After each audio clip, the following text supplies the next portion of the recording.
Você já teve a sensação de que algo morreu dentro de você? Eu estou falando de um sonho, de um relacionamento, ou quem sabe até mesmo a esperança.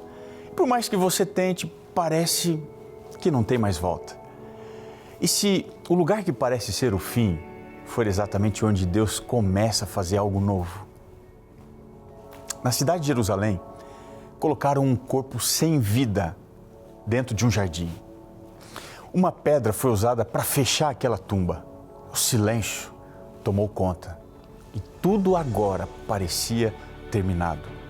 Mas foi exatamente ali, naquele mesmo lugar de morte, que a maior virada da história aconteceu.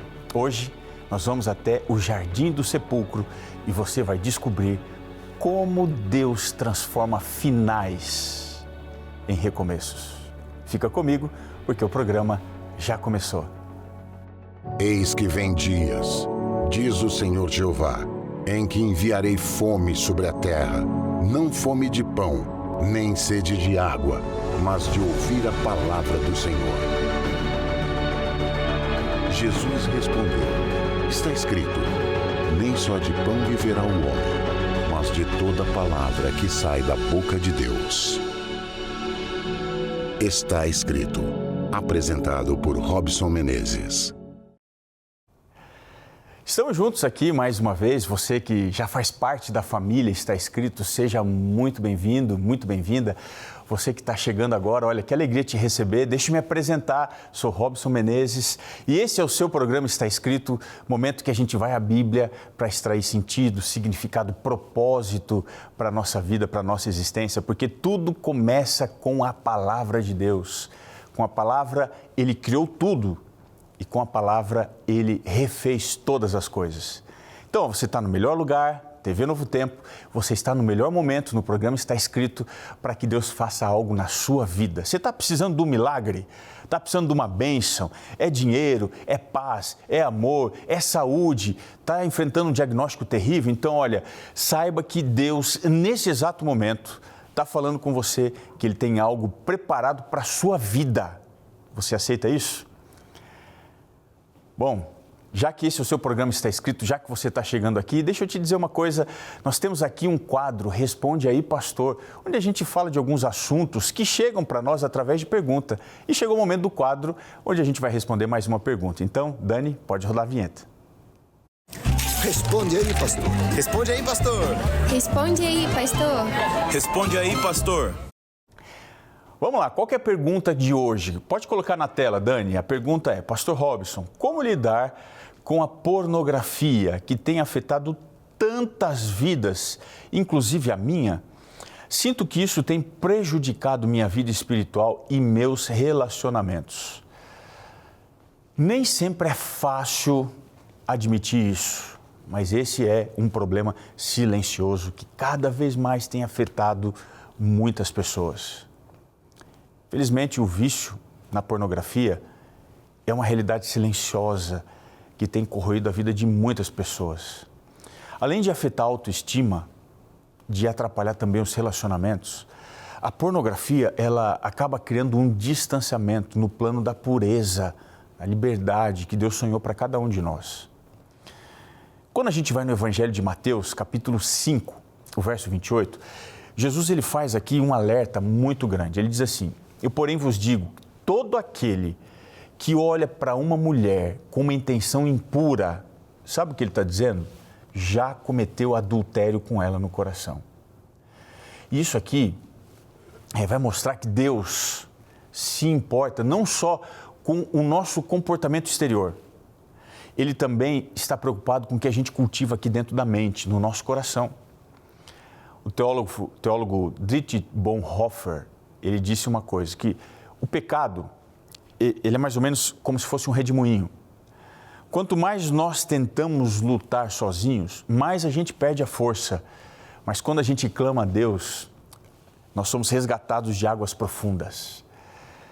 Você não precisa ter vergonha de pedir ajuda, muito menos em admitir a sua luta. Deus conhece as nossas fragilidades e Ele não desiste de nenhum filho. A restauração, ela é possível para quem reconhece e para quem busca ajuda além das suas próprias forças. Então é importante você quebrar o seu silêncio de destruição, você buscar ajuda em pessoas de confiança, você tem que evitar o isolamento. Também é fundamental você encher a mente com pensamentos saudáveis. Você precisa louvar a Deus, você precisa cultivar novas rotinas. Você precisa também viver a rotina da oração. Paulo vai dizer em Filipenses 4, verso 8, tudo que é verdadeiro, tudo que é nobre, se alguma coisa é excelente, se é digna de louvor, pense nessas coisas. Então se lembre, é muito fundamental e importante você buscar a Deus todos os dias em oração. Você pedir forças, não só para você resistir, mas para você transformar os seus pensamentos, para você evitar situações que estimulem esse vício em ambientes. Deixa eu te dizer uma coisa. A Novo Tempo, pensando nisso, preparou um curso bíblico extraordinário. Esse é o curso Livre do Vício. Se você está precisando dessa ajuda, se você conhece alguém que está precisando dessa ajuda, é muito simples você ser orientado aqui por nós, da Escola Bíblica Digital. Qual que é o procedimento que você tem que fazer? Pega aí o seu telefone agora, está com ele? Você vai abrir o seu WhatsApp e você vai salvar o número, se é que você ainda não salvou, o número da Esperança, que é a nossa instrutora bíblica virtual. O número dela é o 12 98200 0062. Quando você salvar esse número, você vai mandar a mensagem dizendo: eu quero saber mais sobre o curso Livre do Vício. Quando você mandar a mensagem, você vai receber orientações seguras, baseadas na palavra de Deus, para você experimentar o perdão, a libertação e a nova vida que só Jesus pode oferecer. Faz isso. Manda uma mensagem agora mesmo para o número 12 98200 0062 e peça o curso bíblico virtual Livre do Vício. Vai mudar a sua vida, tá bem?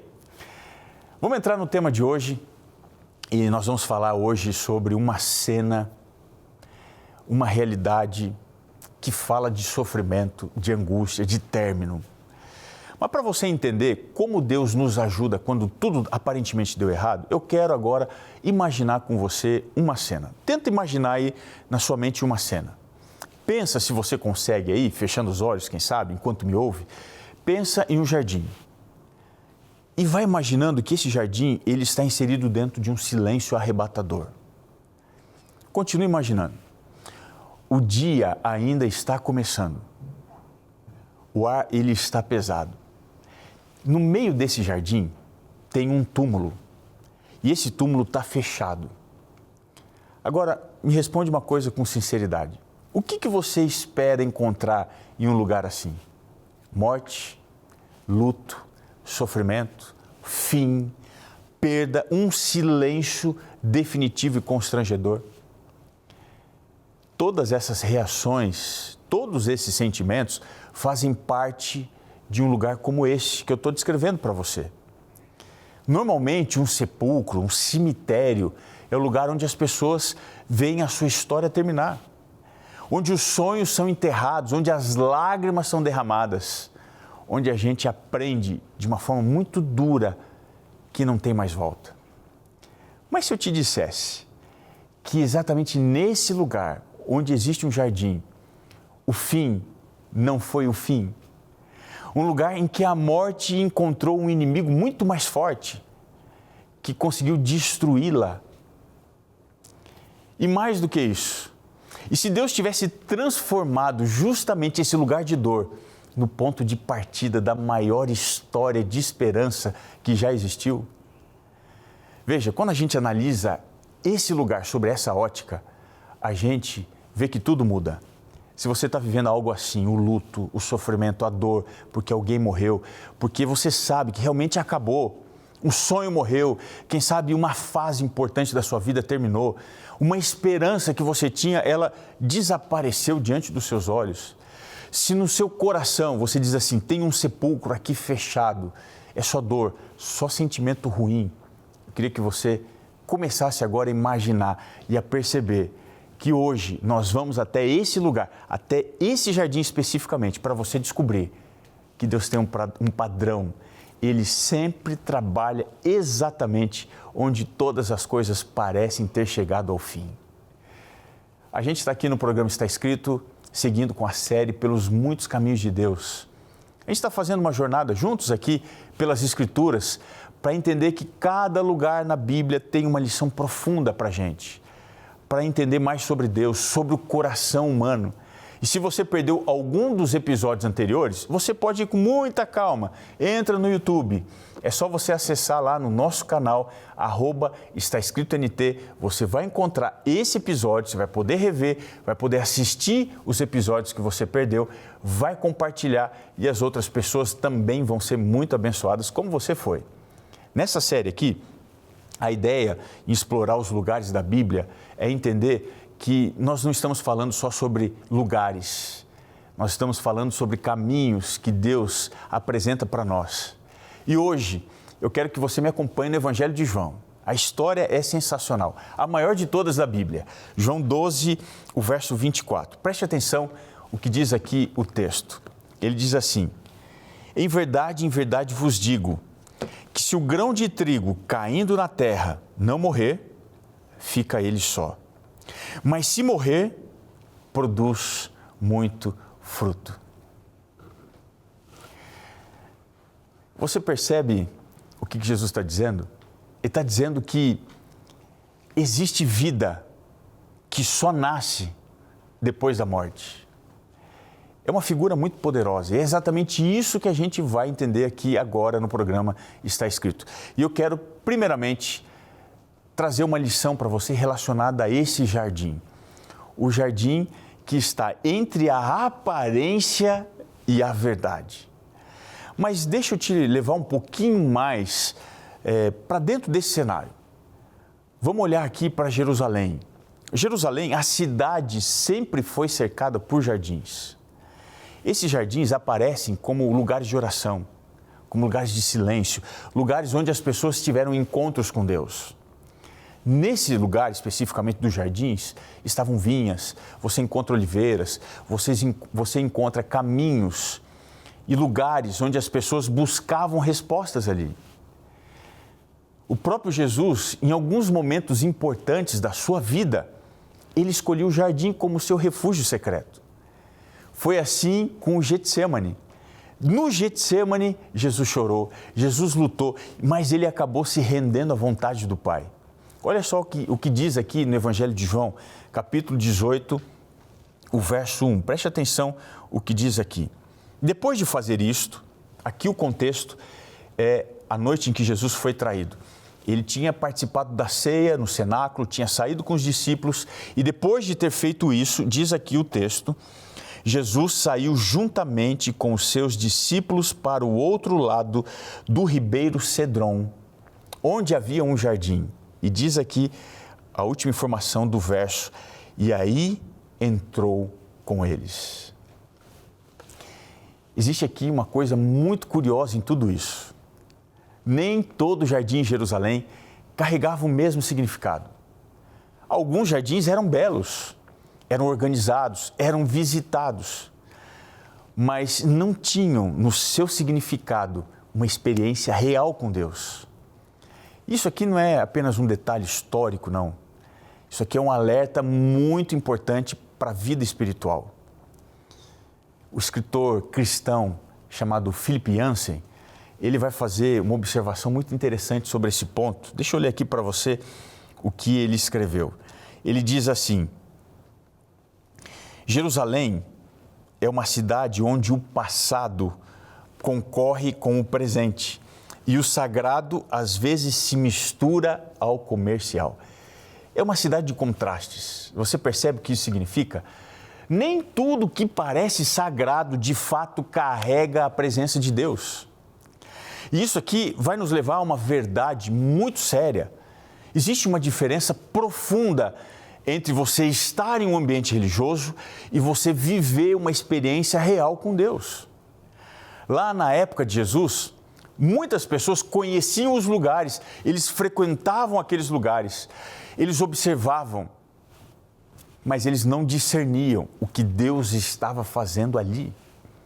E aqui entra um detalhe que João vai fazer questão de registrar no capítulo 19 do seu Evangelho, no verso 41. Isso aqui não foi colocado por acaso. Olha só que interessante essa descrição.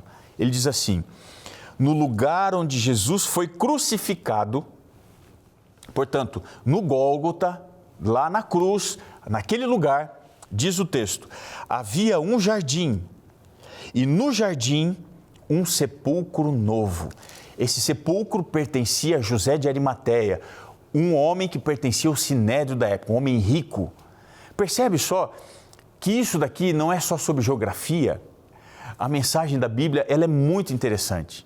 O jardim, na Bíblia, sempre foi um símbolo de vida, de comunhão, um símbolo de propósito. Mas agora, veja, a morte, de acordo com o Evangelho, entra no jardim, entra ali no Gólgota. A morte vai trazer uma tensão muito grande para a história, porque parece que algo aqui foi quebrado. Parece que agora a gente está voltando para o Éden, lá, voltando àquela história antiga, mas de uma forma invertida. Sabe por quê? No primeiro jardim, a vida foi perdida. Agora, a vida está sendo colocada dentro de um túmulo. Mas é exatamente aqui que Deus vai começar a revelar algo profundo. Nem todo jardim bonito é um lugar de vida. E nem todo lugar que parece o fim é onde Deus terminou de agir. Talvez essa seja a pergunta para a gente hoje. O que na minha vida, o que na sua vida parece cheio por fora, mas por dentro parece ter acabado? Quero te dizer, Deus ainda tem algo a fazer, Ele não terminou. Antes de você entender o milagre da ressurreição, você precisa entender o cenário da ressurreição. E é exatamente por isso que eu quero seguir com você nesse caminho e entender mais um detalhe que está presente dentro da história da ressurreição. O segundo ponto que aparece inesperadamente é a imagem de um jardineiro. E quando ele aparece, a morte vai ser transformada em vida. Vamos pensar um pouquinho mais sobre isso daqui. Quando você pensa em Deus, qual que é a imagem de Deus que vem na sua cabeça? Você pensa assim, não, é um juiz. Não, Deus é o rei todo-poderoso. Não, Ele é um Senhor distante. Mas olha só que interessante. A primeira vez que Deus se revela na Bíblia, sabe como é que foi? Ele não apareceu como um rei. Ele não apareceu como um general. Ele apareceu como um jardineiro. É isso mesmo. Volta comigo no livro do Gênesis, capítulo 2, o verso 8. Diz assim, plantou o Senhor Deus um jardim no Éden. Olha só que sensacional isso daqui. Percebe que Deus não se mostrou primeiro como uma autoridade, mas como alguém que cuida, alguém que prepara, alguém que cultiva. Essa aqui é a grande verdade da palavra de Deus. Deus é um jardineiro, porque Ele plantou o jardim do Éden. E isso aqui muda completamente a forma de você entender a vida. Porque o jardineiro, ele não trabalha com pressa, ele trabalha com um processo. Ele planta, ele cuida, ele espera. E mesmo quando não tem fruto ainda, ele não desiste da sua obra. Tem um educador, um escritor brasileiro chamado Rubem Alves, que ele falou uma coisa muito profunda. Deixa eu ler aqui para você o que ele disse. O que faz um jardim não são as árvores, mas os pensamentos do jardineiro. Interessante isso, né? Ele continua dizendo, não existe jardim que não tenha nascido antes na mente de um jardineiro. Percebe o que ele está dizendo? Antes de Deus agir na sua vida, Ele já pensou em você. Antes de qualquer transformação aparecer, já existia um plano dentro do coração de Deus. Talvez esse seja o seu conflito hoje. Você olha para a sua vida e só vê terra, mas Deus olha para você e vê um jardim em construção. E tem mais, sabe? A Bíblia vai revelar algo ainda mais profundo. No livro de Ezequiel, capítulo 28, verso 13, o profeta fala da origem de Lúcifer e o texto diz que ele estava no Éden, o jardim de Deus. Ou seja, antes mesmo do Éden da terra, já existia um jardim no céu. Você percebe a ironia? O plano de Deus sempre foi fazer um jardim para que as suas criaturas encontrassem vida, ordem, beleza, comunhão. Mas quando o pecado entrou, esse jardim, ele foi destruído. Agora, vamos voltar para o jardim do sepulcro. E eu quero olhar com você, para a cena em que Maria aparece ali chorando desesperadamente. E nessa cena que o Evangelho descreve, Evangelho de João, capítulo 20, o verso 14 e 15, Maria olha para Jesus, mas ela não o reconhece. Ela pensa que está vendo o próprio jardineiro. Agora me responde, será que isso aqui foi só um engano? Ou será que isso foi uma grande revelação que Maria teve? Porque, na verdade, se a gente for olhar para o contexto bíblico, Deus, o próprio Cristo, é um verdadeiro jardineiro. O mesmo Deus que plantou lá no princípio um jardim, Ele está agora diante do túmulo, pronto para começar tudo de novo. E aqui está a mensagem para você. Deus não vai olhar para a sua vida como se fosse algo perdido. Ele olha para você como se fosse um jardim em processo de construção. Mesmo quando tudo parece morto, mesmo quando tudo parece enterrado, acabado, o jardineiro ainda está trabalhando. Isso aqui nos leva a pensar em uma pergunta inevitável. O que esse jardineiro está tentando plantar dentro de mim, dentro de você? E é exatamente isso que nos leva aqui a uma terceira lição. O jardim que Deus está restaurando. A Bíblia vai descrever que Deus está empenhado em restaurar nossa vida, restaurar esse planeta, que foram completamente corrompidos pelo pecado. O Salmo 1 diz que aquele que se firma no Senhor é como se fosse uma árvore plantada junto a ribeiros de águas, que dá o seu fruto na estação certa. Você percebe? Deus promete nos oferecer uma vida sem os efeitos nocivos do pecado. Quando Deus age, tudo se faz melhor. Isaías 58, o verso 11, ele vai dizer isso daqui de uma forma mais forte. Ele diz assim: o Senhor te guiará continuamente, fartará a tua alma e tu serás, preste atenção nisso daqui, ó, tu serás como um jardim regado, como um manancial cujas águas jamais faltam. Isso aqui é promessa de Deus para a sua vida. Deus não quer apenas te ajudar de vez em quando, Ele quer sustentar você o tempo todo. Mas talvez hoje você for sincero, talvez você sinta que as coisas com você não são exatamente assim. Talvez você olhe para dentro e veja cansaço, peso, um coração que está ressecado por dentro, sem esperança alguma. Talvez você se veja num deserto, mais do que em um jardim. Mas olha só o que Deus diz no livro do profeta Isaías, capítulo 35, o verso 1 e o verso 2. Tem uma promessa para você. Ele diz assim: o deserto e a terra seca se alegrarão. E agora preste atenção. O ermo florescerá. Percebe a lógica de Deus? Ele não espera o jardim aparecer. Ele transforma o deserto em jardim. E isso inclui a sua vida. No livro de Cantares, capítulo 4, verso 12, você encontra que a nossa vida é como se fosse um jardim fechado, um lugar íntimo, profundo, onde só entra quem tem acesso.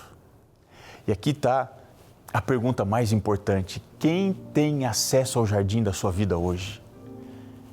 Entenda que Deus não invade. Ele espera ser convidado para entrar. Mas quando Ele entra, tudo muda. A Bíblia termina mostrando isso de uma forma muito clara. No livro de Apocalipse, capítulo 22, João vê um rio de vida. Ele vê a árvore da vida, ele vê frutos constantes, ele vê um jardim completamente restaurado. Ou seja, a história não termina com perda num deserto, termina em reconstrução, em restauração. Ela não termina em morte, termina em vida abundante. talvez essa seja a verdade que você precisa ouvir hoje. Deus está trabalhando na sua vida, mesmo quando você não sente, mesmo quando você não vê, mesmo quando você não entende, o jardineiro não parou o seu trabalho. Ele ainda planta, ele ainda rega, ele ainda cuida. E talvez a decisão que está faltando hoje não é você tentar mudar tudo sozinho, é você permitir que Deus cuide do seu jardim. Tem dores que a gente não conta para ninguém, coisas que ficam guardadas aqui dentro, coisas que são silenciosas para os outros, mas são pesadas para a gente carregar. Talvez você aprendeu a sorrir por fora, mas aqui dentro tem um cansaço que ninguém vê. Uma preocupação constante, um medo, uma tristeza que volta. Nesses momentos parece que a vida perdeu a alegria, como se algo dentro de você tivesse simplesmente sido enterrado. Mas pensa comigo, foi exatamente num lugar assim que Deus decidiu agir. Não foi no templo, não foi num palácio, foi em um jardim com um sepulcro, um lugar de silêncio, de perda, um lugar de fim. Foi exatamente ali que a vida voltou. E isso aqui não é só uma história do passado, é um recado de Deus para você. Ele não evita os lugares quebrados, Ele entra neles. Ele não rejeita aquilo que está ferido, Ele toca. Talvez o que você mais precisa agora não é de respostas, é do cuidado de Deus. Não se esqueça, o jardineiro não chega fazendo barulho, ele chega em silêncio. Ele vai trabalhando na raiz, um lugar que ninguém vê, mas é exatamente onde tudo começa a ser refeito. E aos poucos, o que parecia sem vida começa a reagir. Deus, Ele não está pedindo coisas extraordinárias para você, Ele está pedindo para você deixar Ele entrar. E se você deixar Ele entrar, Ele vai tocar nessa área da sua vida que você já desistiu. Porque quando Deus entra, até aquilo que foi enterrado pode florescer outra vez. Talvez seja isso que você precisa agora, experimentar algo novo, começando dentro de uma realidade que foi destruída. O deserto na Bíblia sempre é lugar de passagem. Nós estamos no deserto indo para o jardim. Mas antes de chegar lá, Deus quer entrar no deserto da sua vida e começar a mostrar aqui dentro do seu coração que você pode experimentar aquele paraíso agora mesmo. Não importa se você está chorando a morte de alguém, o fim de um casamento, a triste realidade do vício, da escravidão do seu filho nas drogas, ou quem sabe a traição de alguém que você gostava demais, um amigo. Deus hoje pode restaurar a alegria na sua vida. Você quer experimentar isso? Deixa Ele entrar. Vamos fazer uma oração. Senhor, entra aqui nesse momento dentro do nosso coração. Nos ajuda a lidar com esses sentimentos tristes, terríveis e fortes. Traz de novo alegria. Nos faça felizes outra vez, Pai. Nós te suplicamos nesse momento a Tua bênção, a Tua paz sobre a nossa vida, orando em nome de Jesus. Amém. O programa está chegando ao final, mas eu preciso te lembrar que está escrito: nem só de pão viverá o homem, mas de toda palavra que procede da boca de Deus. Um abraço para você e até o nosso próximo encontro aqui no seu programa Está Escrito. Até lá.